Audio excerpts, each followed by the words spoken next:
উঠি গা পা ধুই চাহ একাপ খাই লৈছোঁ কাৰণ আলহী আছে আজি ঘৰত তাৰ বাবে সোনকালে উঠি গা ধুই থলোঁ আৰু এইফালে চাওঁ ঘুগুনি বনাবৰ কাৰণে মটৰ পাতি দিছোঁ।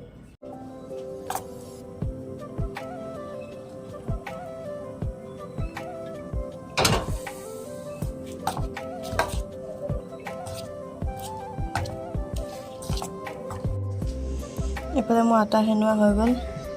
আজি বেছি কৰি আটা সানিব লাগিছে মানুহ বেছি থকাৰ কাৰণে।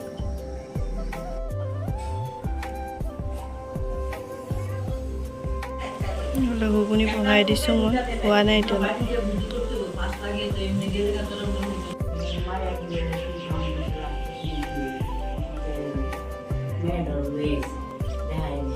চব ঘুগুনি হৈ গ'ল মোৰ আৰু পুৰি বনাই আছোঁ, চবকে দি আছোঁ।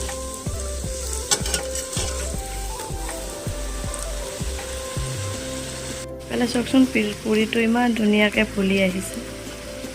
কেনেকুৱা লাগিছে দেখিবলৈ, ভাল লাগিছেনে? সকলোৰে খোৱা বোৱা হৈ গ'ল, এতিয়া মই লৈছোঁ খাবলৈ। কৰিছোঁ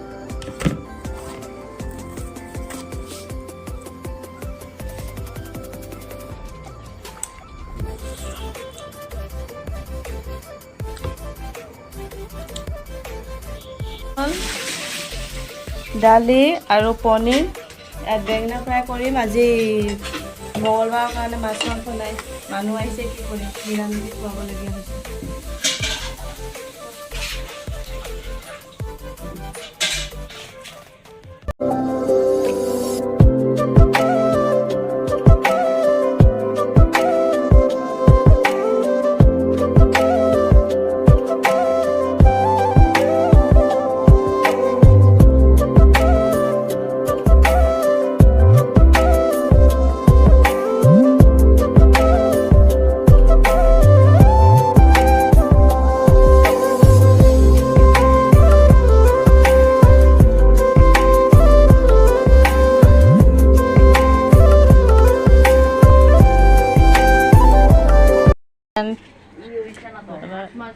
যেতে সেগে পৌঁছাই দিম, গাড়িতে উঠাই দিম।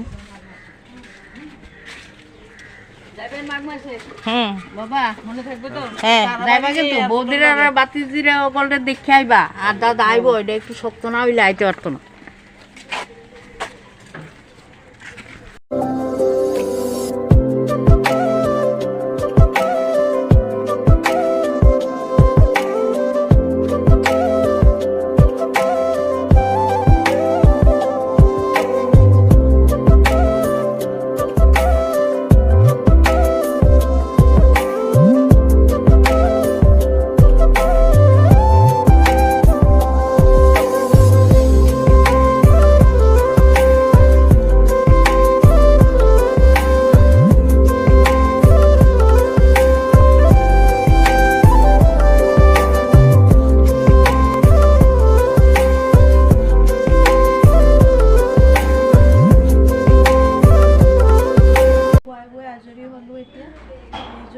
মোৰ